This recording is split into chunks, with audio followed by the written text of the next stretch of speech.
Good morning, Garland Nixon here. Victoria Newland is getting a promotion. There's a whole lot going on in the Black Sea. Sergey Shoigu is in North Korea, and I'm here with Scott Ritter. Let's talk.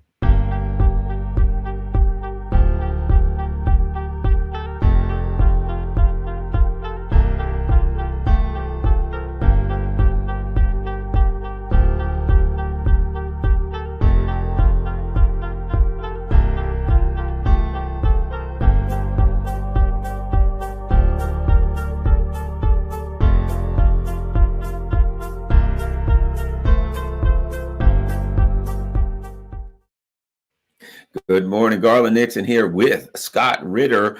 Lots going on.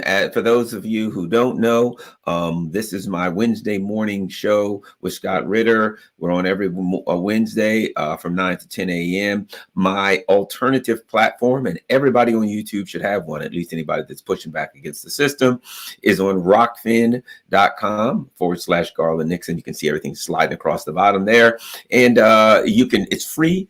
All my stuff is on there. However, Rockfin doesn't charge anything, doesn't have any advertisements. So they do have a subscription service for those who can't afford it. Please subscribe to Rockfin.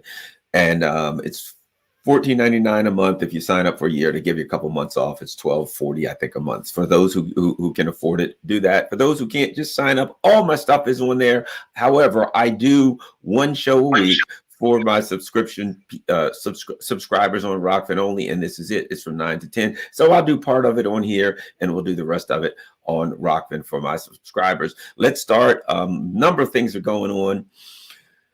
The one that is the most disconcerting is the Uber hawk, Victoria Newland. You know, if you want to know the direction that Joe Biden wants to take, when it comes to Russia and China and all things warmongering and neoconish, you need only look between the eyes of the evil Victoria Newland. What do you think we learned from Victoria Newland's promotion, Scott Ritter? Well, I think what we learned is perseverance pays off. She's been, just a second, my camera, there we go. It's hard for me to speak to a computer that I can't see myself. I think get a little disconcerting because I'm, so I had to fix that. But look, perseverance pays off. She's been a longtime player in the game. In the State Department, she's served under the Bush administration, Republican and Democratic administrations. The consistency is her consistent embrace of. I've often articulated that there's no difference between neoconservatism and neoliberalism, that they're one and the same. And so she has been a consistently a consistent advocate of neoconservative / neoliberal policies, especially in terms of how the United States uses its strengths to impose its will on situations as they emerge. She's been a Russia hawk from the very beginning. A lot of people don't realize that she came into prominence by following the coattails of Strobe Talbot, who was a journalist who the Clinton administration brought in to manage the post-Soviet relationship between the United States and the Commonwealth of Independent States. And Victoria Newland was there. What's important about that is when you take a look at what Talbot was doing, it wasn't diplomacy, it was exploitation. He was basically empowering the United States to exploit a Russia that was struggling to emerge from the ashes of the former Soviet Union. And that was Victoria Newland's job, to go in there, exploit, to keep down, to suppress Russia. And she's been doing that ever since.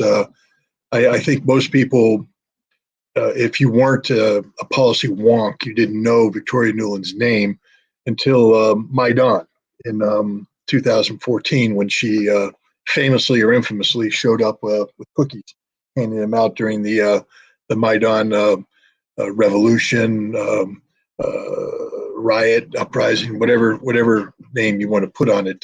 She's also known for her infamous phone call with the American ambassador to Ukraine, where she had some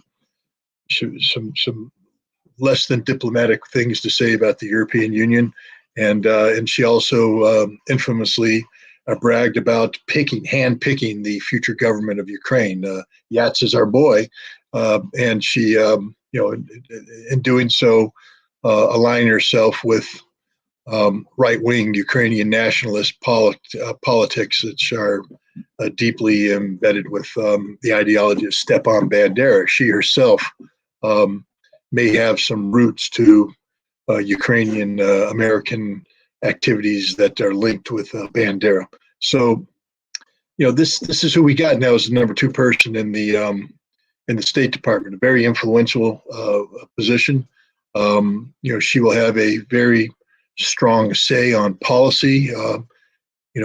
Things will go through her to get to Tony Blinken, the Secretary of State. So, she is a filter. Anybody hoping that good ideas might percolate up through the State Department and appear on Blinken's desk, and Blinken will take action. I think we can pretty much guarantee that no good idea will survive Victoria Nuland. And anybody who was hoping that the United States might be able to take a more responsible stance when it comes to the conflict in Ukraine and potential venues for a negotiated settlement are likewise going to be disappointed. This is somebody who actively advocated for the destruction of the Nord Stream pipeline, bragged about it when it happened.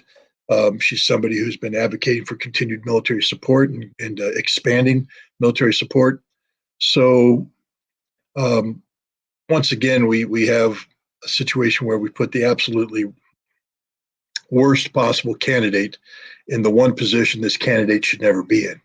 And that's what we get with Victoria Nuland. She's going to lead us in the path of confrontation.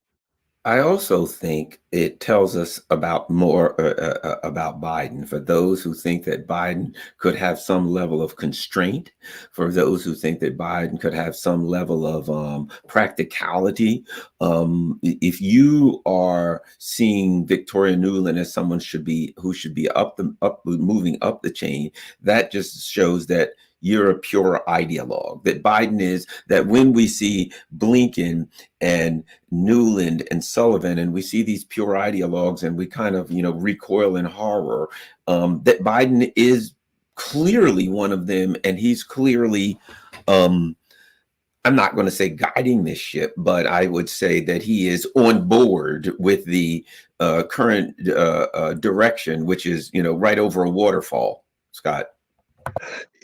Yeah, I think it also speaks to, it's funny how in 2008, in 2016, and in 2020,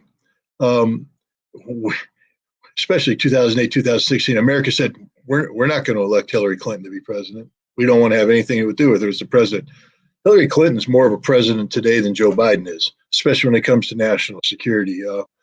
Victoria Nuland is her person. Jake Sullivan is her person. Tony Blinken is her person. Kamala Harris is her person. Kamala Harris is her. So Hillary Clinton is. People keep asking, who's in charge? Who's in charge? In many ways, Hillary Clinton's in charge. These are her people. I can guarantee you, there's continued lines of communication between her and them, either directly or through cutouts. And Joe Biden's at the point right now where I always hesitate to say what I'm about to say because I don't want to be accused of ageism. I'm very good friends with Seymour Hersh, who's older than Joe Biden and whose brain is far more effective than mine. And whose body, he's out there playing tennis and golf like a madman. So I don't like to say if you're of a certain age, therefore you can't do X. But sometimes age catches up to people quicker than others. And Joe Biden, he's been lapped by age. He's no longer combat effective. His brain doesn't work. He's tired. He's muddled. He has to read from note cards. And these note cards are prepared by other people. These note cards do not reflect Joe Biden sitting down and saying, what wonderful thoughts do I have today? I'm going to handwrite them. Calls out his secretary, type these up so I can have them with me as the day goes by. because on occasion I get tired and I need something to refresh my memory. You know what? I'm 62. That's how I'd operate if I were there. I'd write up little things just to remind. It's called a to-do list. Everybody has them. I have it. I mean, it's a reminder, a daily reminder of there's things that need to be done. And if you don't write it down, sometimes you can get caught up. That's okay. That's not Joe Biden. Joe Biden's thoughts are being dictated to him by others. And the people writing these thoughts are, by and large, loyalists to Hillary Clinton. And so she is, I mean, we didn't elect her, but she's there. She's running the show right now. And I think that's one thing that people have to reflect on, that this isn't so much a reflection of what Joe Biden is thinking, because I honestly believe that Joe Biden isn't thinking much anymore. This is about what the people controlling Joe Biden are thinking. And one of the people that's definitely in the background playing puppeteer is Hillary Clinton.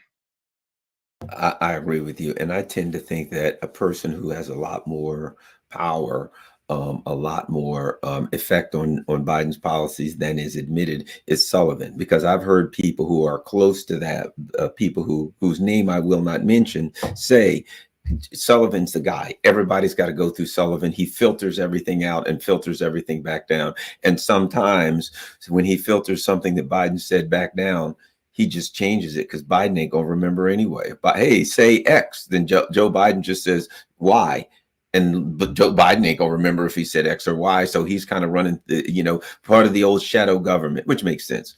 That being said, that takes us to the next point, which is something that you're well aware of: the situation in the Black Sea, the discussion of NATO, of trying to, and this is how I would sum it up: trying to challenge what Barack Obama acknowledged, and that was Russia's power and supremacy in the Black Sea, their ability, with the missiles that they have, with the technology that they have, with the Crimean base, their ability to project power into the Black Sea, which is their front yard, not their backyard. The U.S. is going to project power in the Gulf of Mexico. Certainly, they project power in the Black Sea. But with the Newlands et al. In power, it seems to me that they're up to no good in the Black Sea. And it was ostensibly about the grain deal, but it seems like they're, with bringing in Finland in and all, and now they're talking about another route. Your thoughts about this, the controversies going on in the Black Sea and the level of danger there? Well, first of all, the Black Sea has always been a tinderbox waiting to be ignited. Even in the Cold War, I think 1986, so ostensibly the time when we're talking with the Russians and all that, there was an incident off of Crimea where a Russian destroyer rammed a U.S. cruiser because it got too close to the side. And we were playing up until the very end. We're playing stupid games that we always play in terms of rushing the Crimea Peninsula just to generate a Soviet, later on a Russian response, etc. But the reality is there's no place in the Black Sea for a NATO fleet to hide. Russia has the control of the Black Sea coastline to the depth of the Black Sea. If there was a naval engagement, every NATO ship in the Black Sea would be sunk. That's an absolute certainty. And some nations recognize this, like Turkey. It said, we ain't going to be escorting any grain deals. We're not going down that path. And so, Russian control of the Black Sea is a reality that people have to adapt to. It's one thing to test Russia during a so-called Cold War. It's another thing to test Russia during a hot war. And anybody who talks about flexing muscle right now, you're basically just saying you want to create a condition that inevitably leads to the defeat of the United States in the Black Sea and potential for nuclear conflict because of that defeat. The grain deal was always a mechanism that did everything but support the hungry and the underdeveloped portions of the world. It was a deal designed to enrich Ukraine. They made a lot of money off of this. It was a deal designed to keep food prices low in Europe. That's number one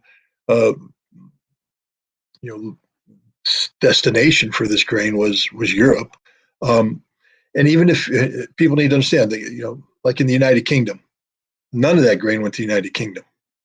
So they're like, well, how did that affect UK food prices? Well, because the United Kingdom buys food on the market, and commodity prices shot up, and that's the reality. When this grain deal is working, commodity prices are stable, they're low. When this grain deal isn't working, commodity prices rise, and when commodity prices rise, that means that fish and chips cost more for the British consumer, even though Britain doesn't directly. But the other people impacted, and this is where it gets into the developing world. The vast majority of the food, it's misleading for people to say that because the food didn't go to the underdeveloped world, therefore there was no benefit to the underdeveloped world. No, that's a misleading statement, because most of the world food programs don't deal with receiving food donations and providing those food donations to those in need. They deal with them getting a budget allotment. They get money, and they use that money to buy food or food products that are prepared and bring it in. So when commodity prices go up, the price of food goes up, but these budgets remain the same, which means that if I'm planning on feeding the starving people of Africa and I have $10 million, suddenly, if the prices go up, my $10 million is buying far less than what it used to buy, which means I have far less product for those people in need. And this is where there is a detrimental impact on the world population. But again, it's not Russia's fault.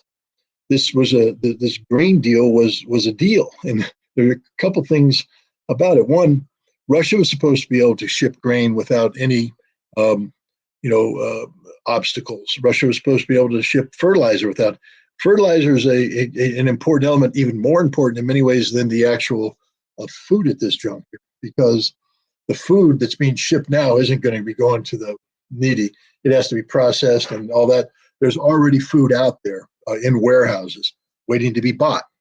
So the high prices will impact that. But what happens if you don't have the crops in, and if the land hasn't been fertilized properly, your crop output is going to diminish drastically. And that's the problem. Russia's been saying we need to get this fertilizer out there. But they put roadblock after roadblock in the way of Russian fertilizer. There was an ammonia pipeline, ammonia being one of the raw products, raw ingredients for, I guess it's nitrogen-based fertilizers. They blew it. The Ukrainians blew up the pipeline. Russia, even if they did everything, they can't do it because they've been cut off a banking system. So, Russia can't be involved in any transactions related to any of the activities that they were allowed to do. They weren't allowed to do them, but if they were allowed to do them, they still couldn't, do them because of the banking. So Russia's been doing nothing. And Russia said, we're not doing this anymore. We're not allowing the situation. But what really pushed Russia over the edge was the fact that the Ukrainians were using this grain deal to do two things. One, to create a safe zone in the greater Odessa region, where they knew the Russians wouldn't be attacking out of fear of disrupting the grain thing. And so they have warehouses full of equipment, military equipment, things supporting the front. So it became this logistics hub for not only supporting the front lines, but carrying out attacks against Crimea. Vast majority of the drone attacks against Crimea come from the Odessa area, from drones that are operating from airfields within the so-called protected space. The same thing with the attack that took place on both attacks, in fact, on the Kerch Bridge. The first attack, the suicide truck bomb, I think the Russians are convinced that those explosives were shipped out of Odessa as part of the under the cover of the grain deal. And the underwater drone attack that took place, the Russians believe that the Ukrainians deployed from one of the ships that was transiting the so-called green corridor, the protected corridors. And so Russia is saying no more. We're not going to allow this to happen. So they're shutting her down. They not just withdrew from the grain deal, but they're ensuring that Ukrainian ports can't participate in any effort to ship grain outside of the framework, or even if the grain deal comes back, Russia's degrading the Ukrainian capabilities. This is punishment for Ukraine because of what they've done. Russia will find other ways to get its grain to the market. Those nations in need will have access to Russian grain, but Russia's just not going to play the corrupt UN game anymore. Let me ask you about this. Sergey Shoigu is in North Korea. Interesting things going on in the Pacific here the last week. I'm sure you're familiar with it. Russia and China were once again doing Navy drills near the Sea of Japan. Now Sergey Shoigu is in North Korea. There certainly seems to be, and again, what happened? Prior to that, the United States has sent some nuclear sub to dock in North Korea. The North Koreans were unhappy about it. Sergey Shoigu shows up. It certainly seems to me that North Korea, let's face it, the last time there was a war on the Korean Peninsula, China joined in. It seems to me that North Korea, China, and Russia are making it clear that there's some sort of an alliance. I'm not going to call it a military alliance, but there's some sort of alliance that potentially could turn into a military alliance. Your thoughts about Shoigu in there have been rumors about things coming from North Korea to Russia. Your thoughts about where North Korea fits into this puzzle? Well, first of all, North Korea borders Russia. A lot of people maybe lose sight of that, but there is it's a limited border, but there's a border nonetheless that goes into the Russian Far East. As you pointed out, the United States is upping its game, so to speak, when it comes to its nuclear posture vis-a-vis the defense of South Korea and Japan. This is largely in response to North Korea's continued development of nuclear missiles that are capable of carrying nuclear weapons, which North Korea has produced. Some people say 180, some people say 200. I don't know the exact numbers, but it's more than one. And the United States has made some talk about using nuclear weapons against North Korea, et cetera. I think what the Russians and the Chinese are doing is creating a framework of collective self-defense that involves North Korea as a mechanism of deterring any precipitous American action.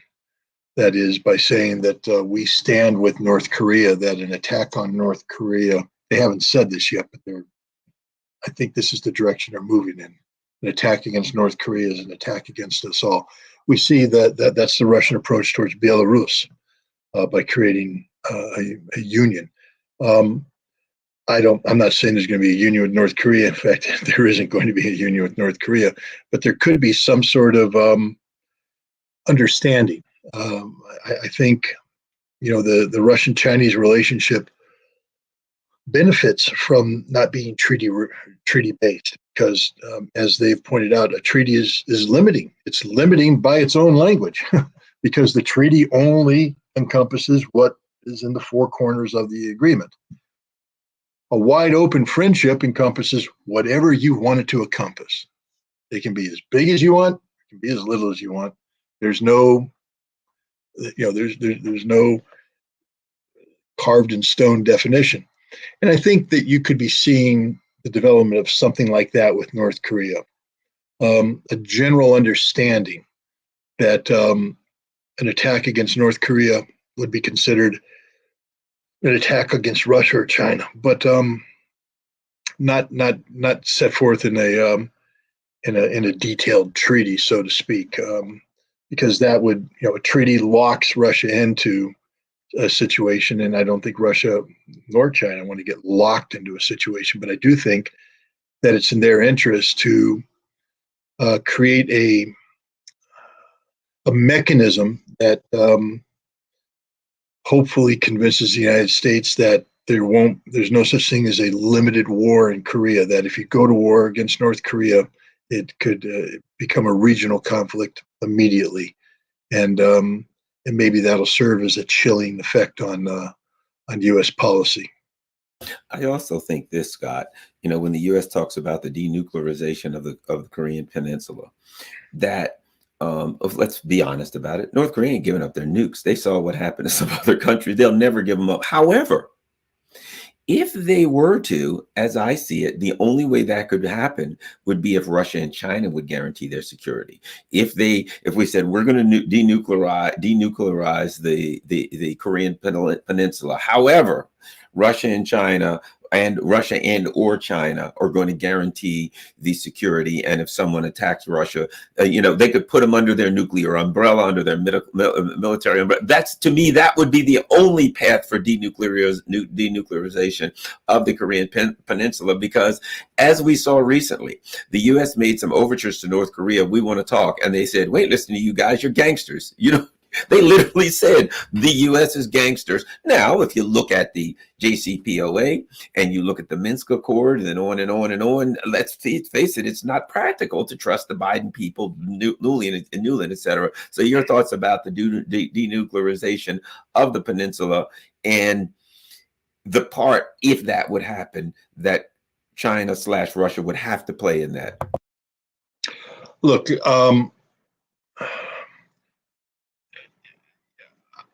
Donald Trump, when he was president, was very much a mixed bag.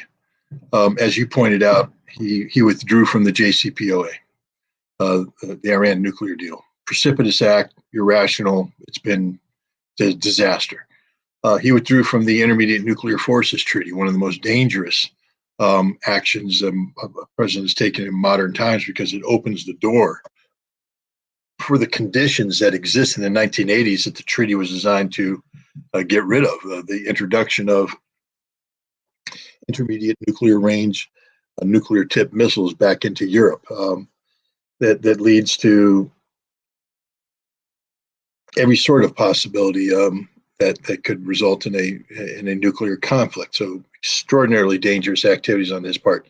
On the other hand, he's the only president that said, "Look, I'm willing to sit down with Kim Jong-un and have a dialogue about what needs to be done to get this denuclearization on board." Now, remember, I mean, we today we all talk about, we go, well, he met him in Singapore, he met him in Hanoi, he went across the DMZ. I mean, yeah. Well, you forget though, Fire and Fury. Remember the Fire and Fury speech at the United Nations? This was all, set in motion by him standing up in front of the international community, threatening to rain death and destruction and brimstone down on North Korea. Not exactly what we would call kind of cool-headed, diplomatic approach to resolving issues, but it did get him at the table with Kim Jong-un. And if you read between the lines, so to speak, about Hanoi, about the Hanoi meeting, Kim Jong-un was ready to sign something substantive. He was going to put the nuclear, put his nuclear program on the table, not all at once, but he was saying, we're going to start here, and then you're going to do this, then we're going to do this, then you're going to do this, and here's a path that leads us to all of our nuclear weapons being gone. Now, I can't imagine today, if you're the Japanese or the South Koreans, that you're going, well, it's a good thing we destroyed that that the United States, that Pompeo and Bolton stabbed Trump in the back and sabotaged it. This is a good thing. We sleep better at night knowing that there's a potential for imminent nuclear destruction. In retro, see, this is the stupidity of anybody who pursues conflict over peace, because there could have been peace. There could have been a peace treaty, a peace agreement with North Korea. There could have been mechanisms in place that would see the verifiable disarmament of North Korea's nuclear program. This all was possible, and the world would have been a better place without it. Think of the lessening of tensions, but the United States doesn't want to lessen tensions. This is what people need to understand. The establishment can't have peace with China. Can't. Now, Donald Trump was the anti-establishment president, but look at the people he surrounded himself with. Mike Pompeo, the quintessential establishment guy, from the Republican establishment, John Bolton, sort of Mr. Establishment. And we can just go down the road. North Korea, Trump was betrayed by Bolton. He was betrayed by Pompeo. They literally stabbed him in the back because their marching orders were this can't happen. There can't be peace breaking out in the Korean Peninsula. It's against everything that we have geared ourselves to do. Because remember, we have a policy of confronting China for the purpose of containing them and eventually rolling them back. That's the policy of the United States. And it's hard to speak about confronting China when peace is breaking out all over. When every time you see the Chinese, they want to hug you and hold hands and sing Kumbaya, or the Chinese version thereof. What we need tension. We need to be antagonistic, and that's why the North Korean nuclear deal that Trump was negotiating collapsed because. And the North Koreans were ready to pick it up. They understood the political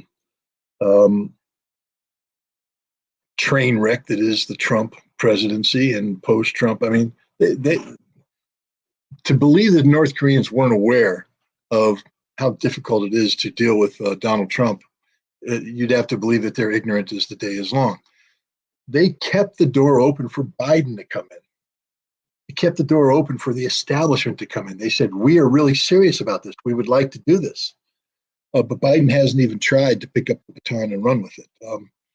Instead, he doubles down on stupid, deploying the nuclear submarines, giving North Korea or South Korea and Japan nuclear protection guarantees, incorporating, this is the ultimate one, I just don't get it, incorporating Japanese generals into nuclear planning sessions with the South Koreans. Again, I mean, if I'm a Japanese person, I'm going Hiroshima, Nagasaki, Hiroshima, Nagasaki, Hiroshima, Nagasaki, never again, never again, never again. Isn't going to happen. We're not going to do it. No. But instead, you have the Japanese going, hey, can we play? We'd like to get into that nuclear sandbox. We'd like to be able to do, some of the things that that everybody's doing. We want to feel big and strong and responsible. It's lunacy. But the Biden administration could have come in and picked up that baton and brought closure to this issue. Now, the problem, though, that confronted both Trump and Biden was that what do you do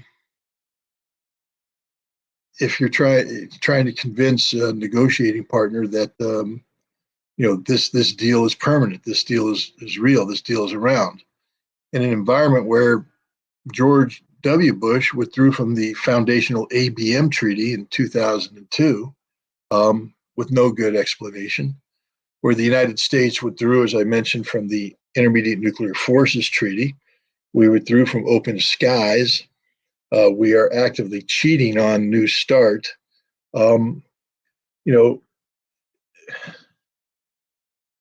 Who's ever going to trust the United States as a negotiating partner? How do you enter into an agreement? Even with Joe Biden, if Joe Biden can't take something to the United States Senate, then it's no longer, Obama proved that. Obama said, I can't take this to the Senate, but trust me, this will work out. Trust me. And so the Iranians went, all right, they signed line. Unfortunately for Iran, they didn't trust them. They actually predicted this. They said, no, what's going to happen is there's going to be a future president that's going to withdraw from this. The U.S. will never be able to live up to this, but that's okay. We're agreeing to it, and we're going to hold the U.S. accountable for, what President Obama signed up for. But the fact of the matter is, the North Koreans know that even if they cut a deal with Biden, if the Senate doesn't ratify it, then it'll be overturned by whoever comes after him. Why do you want to even negotiate? And even if the Senate ratifies it, the ABM treaty, the INF treaty, the Open Skies treaty, all three of those were ratified. New START, all ratified by the United States Senate. It's not because the rule of law is meaningless to America in a global context. We don't believe in the rule of law. We believe in might is right. We believe in the exceptional America. That if we say it's so, therefore it is so. There's no moderating influence out there, arbitration. It's our way, literally, or the highway. And you can't trust the United States. This is a big problem. It's not just with North Korea, Garland. This is with Russia. This is with China. With all the people that we're talking about, the potential of, a diplomatic solution. The ideal diplomatic solution is a treaty that formally and legally binds the parties to the commitments made within that treaty. I can't say I'd hate to be it. Actually, it would be pretty interesting to be a future arms control negotiator trying to hammer out a treaty with either the Russians or the Chinese, and to see what demands that they put on us. Because I can't imagine Russia and China saying, well, we're just going to play by the same rules we always played, but because they've been stabbed in the back too many times. All those Barack Obama fans out there, they do know that when Dmitry Medvedev when they began discussions in 2009 for the New START treaty, Medvedev said, we have to have a ballistic missile component to this treaty. We have to. It's in our national security interests. We've got our nuclear arsenals down so low that we're now in the point where even one or two installations is a game changer, because you can threaten to shoot down our missiles. Then we lose all the deterrent value and open ourselves up for attack. So we need an ABM thing. And Obama said, can't do it right now because I wouldn't be able to get New START passed through the Senate. But I promise you, and that's the problem with the American politicians, when their lips move, they're lying. I promise you, we'll treat this issue seriously as soon as I get this New START treaty done. And the Russians said, okay. Anatoly Antonov, he was the lead negotiator. He's now the U.S. the ambassador to the U.S. in Washington, D.C. He said that's one of his greatest mistakes, was believing them, because Antonov then went on to become the lead negotiator for what was supposed to be the new anti-ballistic missile treaty. And yet when he knocked on the door, no one was answering. The Obama administration was closed for business, didn't want to deal. They lied. They were disingenuous. They left the Russians out in the cold. So I think the day of Russia saying, yeah, we'll sign this treaty now, and then we'll see what will happen in the future are over. I think Russia's going to be in the business that if they're going to do a treaty, there are going to be some rock hard commitments that it's not going to be easy to withdraw from this treaty. That there will be consequences for withdrawal from the treaty in terms of international law, et cetera. They're going to need that to have confidence to enter an agreement with the United States, because otherwise you're just fooling yourself. And if you're a good faith implementer like Russia is in the case of New START, where you're actually destroying the things you're supposed to destroy, and you look over at the United States and you realize all they're doing is taking things, putting it in a mothball, and keeping things ready to redeploy, that there was a problem with that negotiation. The United States did not negotiate in good faith. It did not. It wasn't a sound negotiating partner. And people need to understand that, and this is where Victoria Nuland comes in, because she's going to be a critical player in advising, shaping, facilitating, implementing any treaty relationship the United States may enter into, especially those that involve Russia directly or indirectly. So, America has blown it. We used to be trusted. I can guarantee you that when I was a weapons inspector in the Soviet Union, when we put out our hand and we shook our hand, that was our bond. It was going to happen the way we said it was going to happen. And we made every effort to implement the treaty in strict accordance with our obligations under the language of the treaty. I can't say that same mindset exists today. I think that we are in the business of believing we are the sole remaining superpower on the planet, and that everybody is beholden to us, and that treaties are an impediment. They're an inconvenience that we don't need to enter into, because why bind ourselves to something with an inferior? Why not just dictate an outcome to them? And America's got to wake up and understand that the global reality that made that approach possible, that is, a variety of weak nations around the world continue to be totally dependent upon the United States, no longer exists. That there are other powers out there, Russia, China, India, who are either the equal or in some cases superior to the United States in specific capabilities. And we no longer get to dictate an outcome. We have to start working with our neighbors to find a way to peacefully coexist, or else we're just going to destroy the planet. Let's talk about the battlefield, the current situation. We've seen all this discussion of the so-called counteroffensive, the offensive, which was kind of farcical if you look at it. Attacking dug-in positions is never a good move, and when you don't have air power and you're running out of ammo, it's just a kamikaze attack. But we've seen some attacks. Some people have some counterattacks by Russia. What are your thoughts of the situation on the battlefield at this time along the contact line?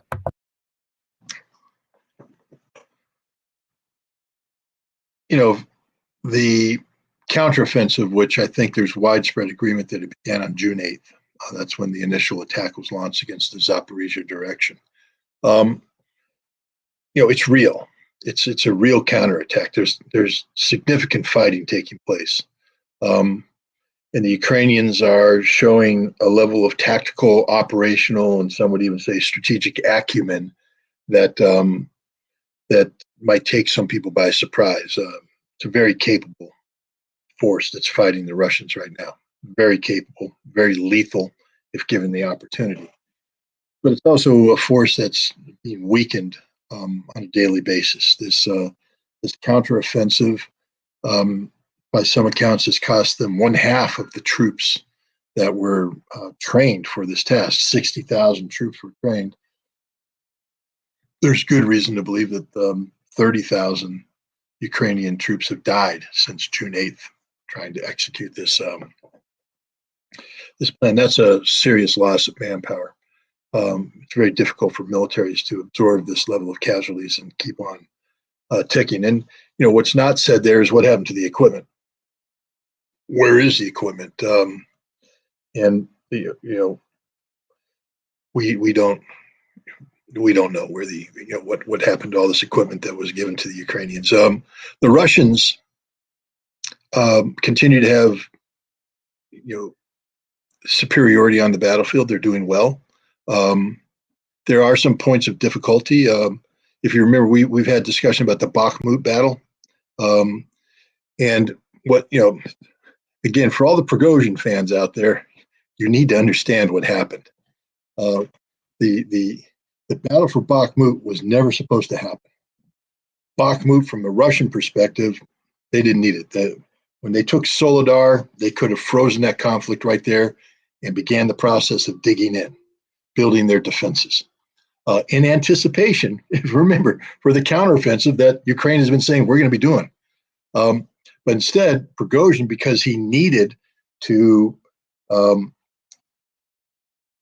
continue the operational viability of Wagner past the 1 May termination of the contract that he had with the Ministry of Defense, a contract that the Ministry of Defense wasn't going to re-up because Wagner was now fighting on Russian soil. Wagner, when created, was fighting on Lugansk soil, Donetsk soil, independent nations, Ukraine. They could exist. But now Russian law doesn't permit a private military company to exist, or at least it didn't at the time. I think there's new laws being passed that might allow that. So Prigozhin needed to keep the fight going to show the viability of Wagner, to make it appear that Russia couldn't win the war without Wagner forces. So he became decisively engaged in the Bakhmut battle. And the rest of the Russians are like, we don't want to do this battle. This is not what we want. But he pushed ahead on his own. And he got in a situation where his forces aggressively moved in, and then he complained about the flanks, and the paratroopers and Marines had to come in and secure the flanks.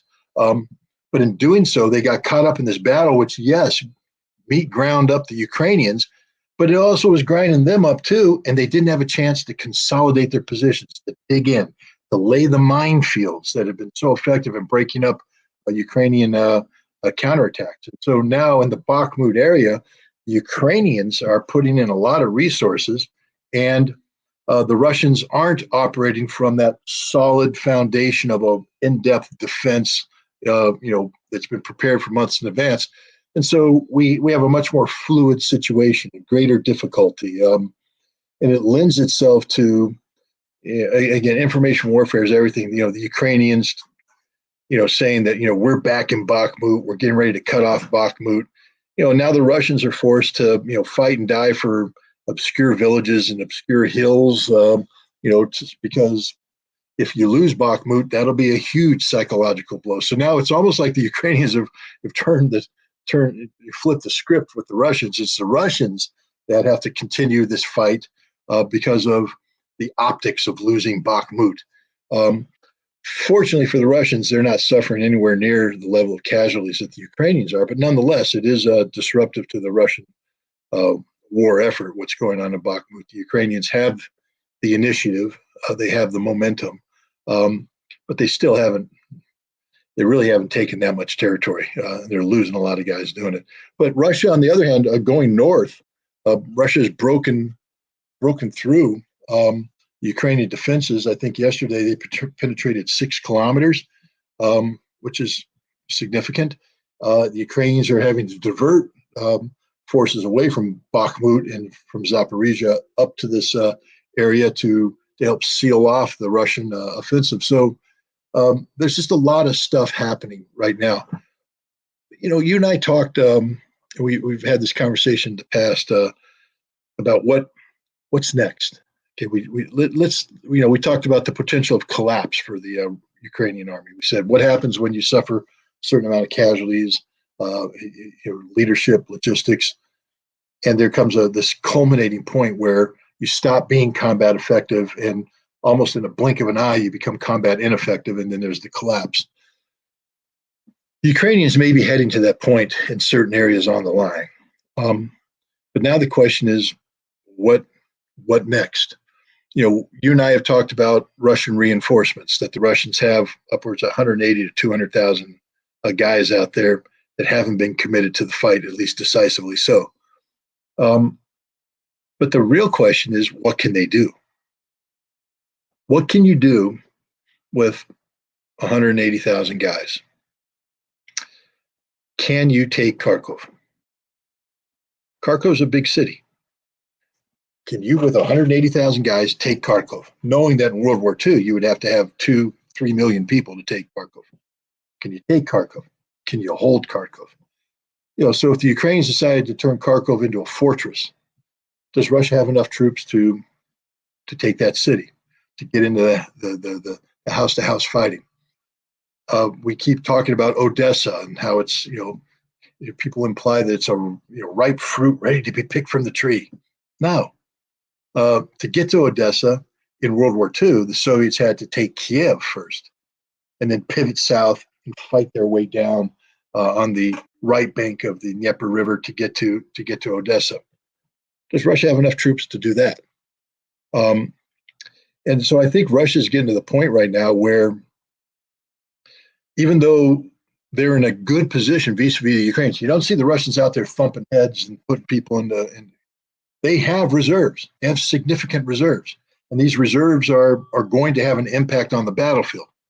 But the question is, what impact? If I buy a balloon that can be blown up this big, but I only have this much lung capacity, I can only blow so much air into that balloon. The Russians, Ukraine's this big, but the Russian troop structure right now, the forces available, have limited ability to progress significantly beyond some limited objectives. I believe that if the Ukrainians abandoned Kharkov, that Russia could move past and secure the Kharkov Oblast. But if the Ukrainians, turn Kharkov into a fortress, Russia would have some problems, manpower problems. The same thing with going to Odessa. If the Ukrainians abandon Odessa, Russia might be able to, move, pivot, head down south towards Odessa or towards Kherson, which they'll have to secure before they can move on to Odessa. But now, again, it's just math. Do you remember the right bank of Kherson? When the Russians abandoned it, how many troops did they bring out? 30,000. 30,000 troops were brought out, which implies that you're going to need at least 30,000 to go back to reoccupy it. All right, let's say 180,000 minus 30, that down to 150,000. That's just to get to the right bank of Kherson. Now, let's say we're gonna punch in and threaten Kharkov. Let's say that we can achieve the surrounding of Kharkov with 80 to 100,000 troops. Okay, now we're to 110, 130,000 troops. Suddenly we don't have that many troops left over. And you want to keep a certain amount. You don't want to put all your reserves in. You want to keep a certain amount. So right off the bat, regaining the territory of Novaya Russia, of Kherson, Zaporizhia, Donetsk, and Lugansk is about the maximum level of what the available Russian troops can do without having more troops available. So there's talk now of Russia needing to mobilize. Now, this is if Ukraine retains the will to fight. Because we talked about collapse. Collapse is a different thing. But even if they collapse, there's only limited things you can do with the troops available. Russia doesn't have unlimited number of troops available to it right now. They're in a good position right now. They're in a position to defeat the Ukrainian military. There's no doubt about that. But anybody, you keep hearing, we're going to drive to the Polish border. With what? With what? We're going to do this. We're going to do that. With what? It's a challenge. I think they can either take Kharkov or they can take Odessa, but I don't think they can do both with the troop structures that they currently have. And so now the question is, what's next on the agenda? Which brings up something that I read that's interesting. Apparently, there's negotiations taking place involving Ukrainian oligarchs who, and the reason why I don't believe this is pure speculation is because they were involved previously. If you remember the deal that got the Azov guys out of Mariupol to Turkey, Abramovich was involved in that. And apparently Abramovich is involved in a current level of negotiations that includes Poland and some of the Baltic states about bringing an end to this conflict. And I think the reason why I am looking at this and emphasizing this is Putin's always been looking for a negotiated end to this conflict. And the conditions that Putin has put down do not include taking Odessa and taking Kharkov. They include simply securing the territory that is Novaya Russia. Russia's unyielding on that. And when you look at the framework that's allegedly being discussed in this new negotiation, it's that Ukraine will make territorial concessions, that they will concede Novaya Russia and Crimea to Russia in perpetuity. They will sign that away. They will agree that they will never be a member of NATO. Then they will look for security guarantees. Russia will be part of it, but other nations will be part of it, including the United States. And it's curious the time frame, because the United States is not a party of this negotiation, but apparently the United States is an interested party that will be invited in December, which implies that might be the end game for the negotiation. And then European Union membership, meaning something that links Ukraine to Europe. All of these are realistic, and these are all what resonates with me. These are all points that Russia had already agreed to, for the most part. If you go back to that document that Putin held up when the African leaders came to St. Petersburg, this is what Russia already agreed to. So this isn't like Russia's going to have to make compromise and all that stuff. I think what we're realistically looking at in terms of this war is that Russia will not bite off more than it can chew. Russia will continue to pressure the Ukrainians hard on the entire line of contact, punishing the Ukrainians and continue that punishment. But anybody who's looking for the destruction of Army Group Center, big red arrows moving forward, I don't think Russia wants that. I think, which means Russia doesn't want Odessa. Russia doesn't want Kharkov. Russia wants what it has. And the other reason why I think that they don't want Odessa and Kharkov is, again, I talked to some people. The situation's changed fundamentally. from February 2022 to today in terms of the attitude of the population. First of all, there's been a lot of cleansing. So the pro-Russian elements of the Odessa and Kharkov population probably don't reside there anymore. The really pro, we're waiting for Putin kind of guys. There's some people there who want autonomy, who want to speak the Russian language and practice it. A lot more people identify themselves today as Ukrainian. And Kharkov may not be a friendly city anymore. Odessa may not be a friendly city anymore. And the Russians have to take that into account. If you're going to try and absorb these territories, the costs going forward in terms of potential guerrilla warfare, unrest, etc. I think Kharkov and Odessa are now seen as poison pills that Russia doesn't want to swallow, that Russia wants to consolidate the territories that it has, and they want to create the conditions for a lasting peace. And I think the Ukrainians are starting to wake up to the fact that that's probably their best option, especially after Vilnius. I mean, Vilnius was a slap in the face to Zelensky and to every Ukrainian soldier that's been sacrificing their life on the battlefield. They were fighting hard because they were told there's a pathway to membership, but it's clear that there is no pathway to membership. That Ukraine will never be a member of NATO. And now that Ukraine's faced that ultimate reality, I think it's time that other people came in. And an important part of these negotiations, and it's left very nebulous, is that there's a buyout apparently for Azov, because one of the Russian objectives is denazification, and there's some sort of buyout clause in here where there will be monies deposited in foreign bank accounts for senior Azov people who will retire outside of Ukraine. And normally I look at these things and I'm like, that's a speculation, conspiracy theory. But I looked at this one, and every one of them I went, that makes sense, because one of the key questions is, how does this thing politically end? I mean, you and I, we're confident, I continue to be confident Russia's going to win this thing militarily, that they're going to destroy the Ukrainian military. But even if the Ukrainian military dropped their arms and surrendered, Russia doesn't have enough troops to move in and occupy everything, and the population may not want to be occupied. We have to keep that in mind. So it's not in Russia's interest to push for a political settlement that requires Russia to bite off bigger chunks militarily. It's in Russia's interest to continue doing exactly what they're doing right now, which is winning, which is defeating the Ukrainian military, and then find the appropriate vehicle for a political solution. And the other curious thing about this negotiation is that neither France nor England nor Germany are invited, because Russia's like, well, we can't trust you. We don't want to talk to you. And it's curious, again, we talk about the animosity between Poland and Russia and all that.